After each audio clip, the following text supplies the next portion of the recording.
بسم اللہ الرحمن الرحیم۔ معزز ناظرین، السلام علیکم ورحمۃ اللہ وبرکاتہ۔ ماہ رجب کا چاند نظر آنے سے پہلے نمک پر یہ عمل ضرور کر لینا۔ جو ساری عمر نہ مل سکا وہ آج مل جائے گا، پورا سال دولت ملے گی انشاءاللہ۔ ناظرین کرام، آج جو میں عمل آپ کی خدمت میں لے کر حاضر ہوئی ہوں بہت ہی مجرب اور پاورفل وظیفہ ہے، جو کہ آپ نے پیارے کلمات کو نمک پر پڑھ کر نمک کو استعمال کیسے کرنا ہے وہ میں سب آپ کو ویڈیو میں آگے بتاؤں گی۔ اس لیے آپ سے گزارش ہے کہ ویڈیو کو آخر تک ضرور دیکھیے گا اور سکپ بالکل نہیں کرنا۔ یہ نہ ہو کہ وظیفے کا کوئی حصہ آپ سے چھوٹ جائے، آپ کو صحیح سے سمجھ نہ آئے اور آپ وظیفہ کرتے وقت غلطی کر لیں، کیونکہ وظیفے میں کسی بھی غلطی کی کوئی گنجائش باقی نہیں ہوتی۔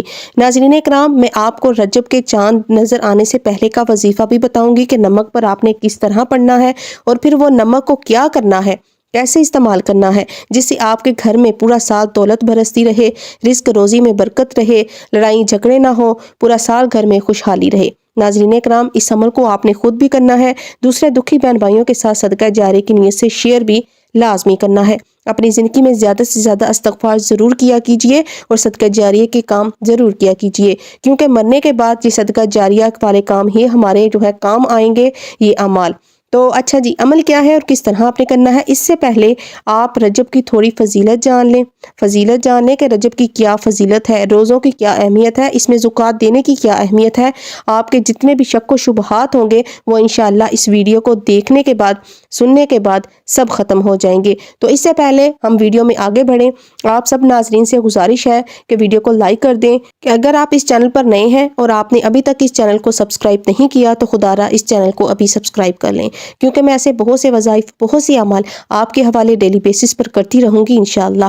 تو ناظرین کرام، اب عمل کیا ہے کہ کس طرح آپ نے کرنا ہے یہ آپ کو بتاؤں۔ اس سے پہلے آپ کو رجب کی تھوڑی فضیلت بتاتے چلتے ہیں کہ روزوں کی کیا اہمیت ہے، زکوٰۃ کی کیا اہمیت ہے، کن عبادات کو کرنا چاہیے، کن کو نہیں کرنا چاہیے، وہ سب جتنے بھی آپ کو لے کر شک و شبہات ہے وہ انشاءاللہ ختم ہو جائیں گے۔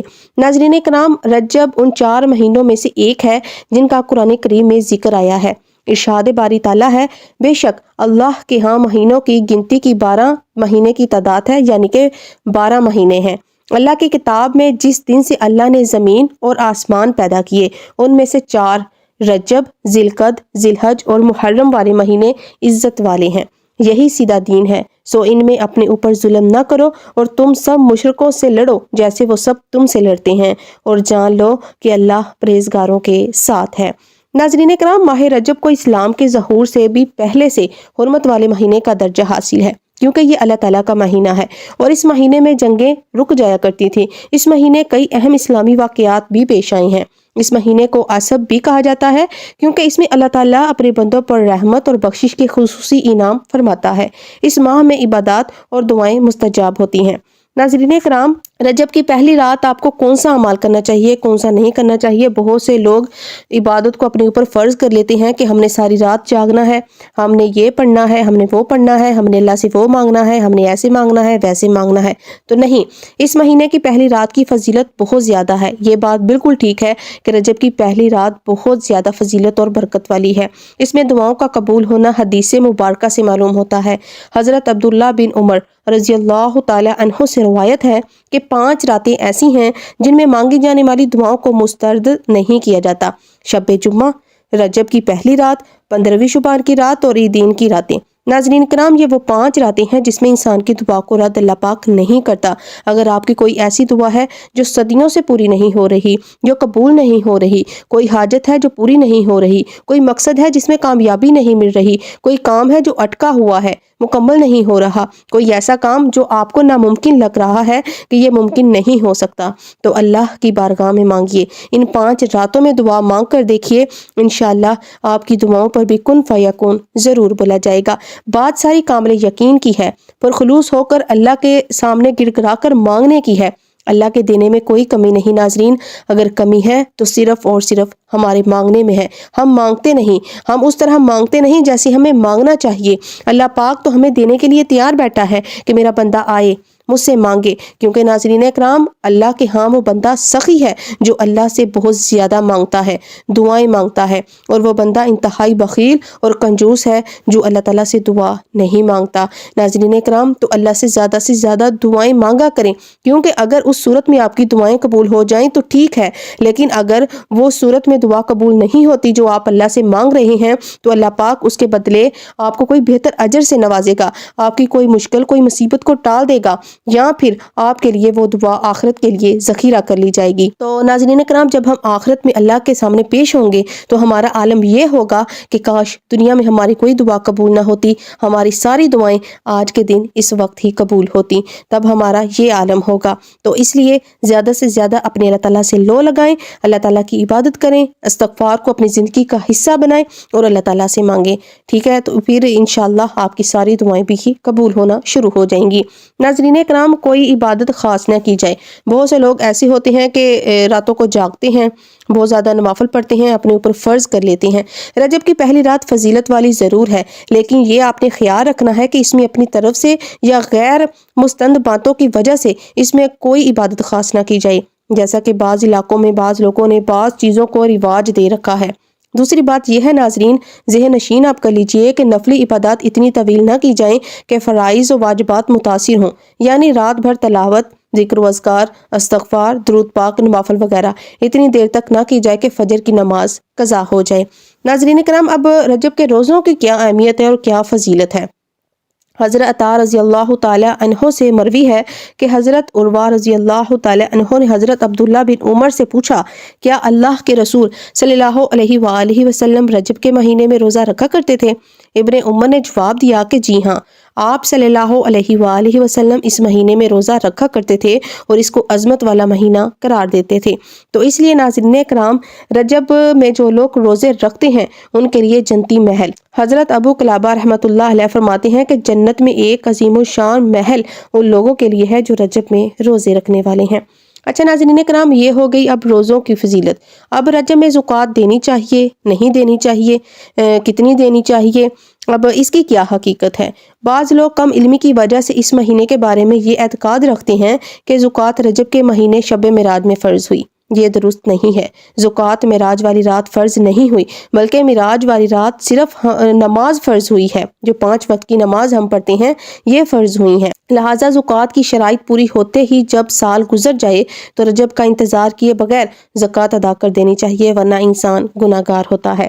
جو لوگ زکوٰۃ دینے کی استطاعت رکھتے ہیں وہ جیسے ہی سال مکمل ہو جائے وہ لازمی سے لازمی جو ہے پھر زکوٰۃ نکال دیا کریں، کسی مہینے کا انتظار نہ کیا کریں، کیونکہ شب معراج کو صرف نمازیں فرض کی گئی تھیں، زکوٰۃ نہیں۔ اچھا جی، رسم تبارک۔ بعض لوگ ماہ رجب کے جمعہ یا کسی اور دن میں ایک مخصوص رسم کرتے ہیں کہ سال ثواب کے لیے میٹھی روٹیوں پر سورہ ملک 41 بار پڑھواتے ہیں، پھر روٹیوں کو کھاتے ہیں۔ سال ثواب کا یہ طریقہ مستند احادیث سے ثابت نہیں ہے۔ ہزاری روزہ۔ بعض لوگ رجب کی 27ویں تاریخ کو روزہ رکھنا ضروری سمجھتے ہیں اور اس کا ثواب 1000 روزوں کے برابر سمجھتے ہیں، جبکہ بعض لوگ اس کو مریم روزے کا چاند بھی کہتے ہیں۔ یہ امر بھی چونکہ ثابت نہیں، اس لیے یہ اعتقاد رکھنا ضعیف الاعتقادی ہے۔ بعض لوگ ناظرین کرام کیا کرتے ہیں کہ جب شب جمعہ آتی ہے تو لوگ 27ویں رجب کو ایک نماز پڑھتے ہیں جسے صلاۃ الرغائب کا نام دیا جاتا ہے۔ اس کی کل 12 رکعتیں ہوتی ہیں، ہر رکعت میں سورہ فاتحہ اور ایک سورت ملا کر پڑھتے ہیں۔ جب 12 رکعتوں سے فارغ ہوتے ہیں تو اسی جگہ پر بیٹھ کر پھر 7 مرتبہ سورہ فاتحہ پڑھتے ہیں۔ اس کے بعد پھر سبحان اللہ والحمد للہ ولا الہ الا اللہ واللہ اکبر ولا حول ولا قوۃ الا باللہ العلی العظیم 4 بار پڑھتے ہیں اور پھر صبح روزہ رکھتے ہیں۔ اس کے بعد یہ اعتقاد رکھتے ہیں کہ 100 سال نیکی کرنے کا ثواب ملے گا۔ اس طرح کی فضیلت کسی بھی حدیث میں مذکور نہیں۔ اللہ تعالیٰ ہمیں شریعت اسلامیہ کے مطابق عمل کرنے کی توفیق عطا فرمائے اور بے بنیاد من گھڑت باتوں سے بچنے کی توفیق نصیب فرمائے، آمین ثم آمین۔ ناظرین کرام اب عمل کیا ہے کہ عمل آپ نے کس طرح کرنا ہے؟ سب سے پہلے میں آپ کو بتاتی چلوں کہ جب آپ رجب کا چاند دیکھ لیں، جب آپ کو رجب کے چاند کی اطلاع مل جائے کہ رجب کا چاند نظر آ گیا ہے تو آپ نے دعا مانگنی ہے۔ حضرت انس بن مالک رضی اللہ تعالی عنہ سے مروی ہے کہ جب رجب کا چاند نظر آتا تو نبی کریم صلی اللہ علیہ وآلہ وسلم یوں دعا مانگتے تھے: اے اللہ، ہمارے لیے رجب اور شعبان کے مہینوں میں برکتیں عطا فرما اور ہمیں رمضان کا مہینہ نصیب فرما۔ رسول اکرم صلی اللہ علیہ وآلہ وسلم کا رجب میں برکت کی دعا مانگنا اس بات کی دلیل ہے ناظرین کہ یہ مہینہ برکتوں والا ہے۔ تو ناظرین اکرام، اب آپ کے جو ہیں وہ شک و شبہات جو بھی رجب میں روزہ رکھنے کی عبادات کے حوالے سے، زکوٰۃ کے حوالے سے تھے، انشاءاللہ وہ ختم ہو گئے ہوں گے۔ تو اب عمل کی جانب بڑھتے ہیں اور آپ کو عمل بتاتے ہیں کہ آپ نے کس طرح کرنا ہے۔ سب سے پہلے اگر آپ کو رجب کے چاند کی اطلاع مل جائے تو آپ نے وہ پیارے نبی کی دعا مانگنی ہے جو میں آپ کو پہلے بتا چکی ہوں، یا پھر آپ کو جو سکرین پر دعا شو ہو رہی ہے وہ کلمات شو ہو رہے ہیں جن یا چاند دیکھنے کی دعا ہے، یہ کلمات آپ نے پڑھنے ہیں، ٹھیک ہے۔ پڑھنے کے بعد پھر آپ نے جو ہے ماہ رجب کا چاند نظر آنے سے پہلے جو عمل کرنا ہے نمک پر، وہ اچھی طرح سمجھ لیجئے، سن لیجئے، پھر بنا غلطی کے کیجئے۔ انشاءاللہ جب یہ آپ عمل کریں گے آپ کے گھر میں خوشحالی آئے گی، رزق آئے گا، دولت آئے گی، قرضے ختم ہو جائیں گے، لڑائی جھگڑے ختم ہو جائیں گے، برکتیں اور رحمتوں کا انشاءاللہ نزول ہوگا۔ 5 وقت کی نماز کی پابندی لازمی ہے، نماز ضرور پڑھا کریں کیونکہ یہ ایک فرض عبادت ہے اور اسے چھوڑنا گناہ ہے۔ تو ناظرین کرام، آپ نے کیا کرنا ہے کہ سب سے پہلے باوضو ہو لینا ہے۔ اگر تو کسی نماز کے بعد یہ عمل کر رہے ہیں تو بہت ہی اچھی بات ہے، کیونکہ تب آپ قبلہ رخ بھی ہوں گے، آپ کا وضو بھی ہوگا، تو پھر آسانی کے ساتھ جو ہے آپ اس عمل کو کر سکتے ہیں۔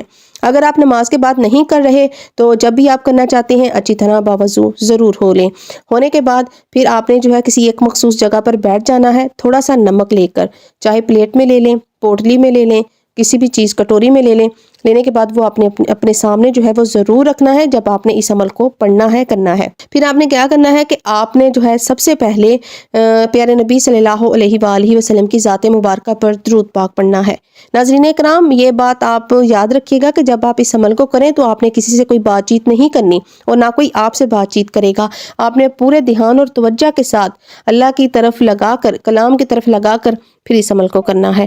پھر کیا کرنا ہے کہ درود شریف پڑھنا ہے، چاہے تو چھوٹا درود پڑھ لیں صلی اللہ علیہ وآلہ وسلم، یا پھر درود ابراہیمی پڑھ لیں جو ہم نماز میں پڑھتے ہیں، وہ عموماً سب کو آتا بھی ہوگا کیونکہ بہت آسان سا ہے۔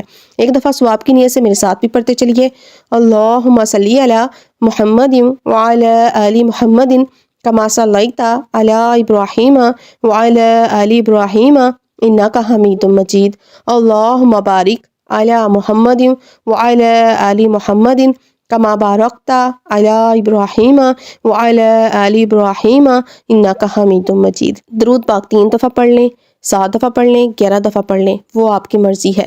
پڑھنے کے بعد پھر آپ نے جو ہے خصوصی اللہ تعالیٰ سے سب سے پہلے اپنے گناہوں کی توبہ بھی کرنی ہے۔ آپ نے اس عمل کو شروع کرنے سے پہلے گناہوں کی توبہ کرنے کے لیے آپ نے استغفار کی ایک تسبیح لازمی پڑھنی ہے، کیونکہ بعض اوقات انسان کے گناہ کچھ ایسے ہوتے ہیں ناظرین جو انسان کی دعاؤں اور وظیفوں کو قبول نہیں ہونے دیتے، اس لیے زیادہ سے زیادہ اپنی زندگی میں استغفار ضرور کیا کیجیے۔ اچھا جی، پھر آپ نے کیا کرنا ہے ناظرین کرام کہ جب آپ درود شریف پڑھ لیں اس کے بعد تعوذ و تسمیہ پڑھیے: اعوذ باللہ من الشیطان الرجیم، بسم اللہ الرحمن الرحیم۔ پھر آپ نے 3 بار سورہ اخلاص پڑھنی ہے، سورہ اخلاص جس میں اللہ تعالیٰ کی وحدانیت کو بیان کیا گیا ہے، جسے 3 بار پڑھنے سے پورے قرآن مجید پڑھنے کا ثواب ملتا ہے۔ سورہ اخلاص سب کو آتی بھی ہوگی، چھوٹی سی پیاری سی سورت ہے، ثواب کی نیت سے ایک دفعہ سن لیں: اعوذ باللہ من الشیطان الرجیم، بسم اللہ الرحمن الرحیم، قل هو اللہ احد اللہ الصمد لم یلد ولم یولد ولم یکن لہ کفوا احد۔ 3 مرتبہ سورہ اخلاص آپ نے پڑھنی ہے۔ پڑھنے کے بعد پھر آخر پہ آپ نے درود شریف پڑھ لینا ہے جو آپ نے عمل کے شروع میں پڑھا تھا، اتنی ہی تعداد میں۔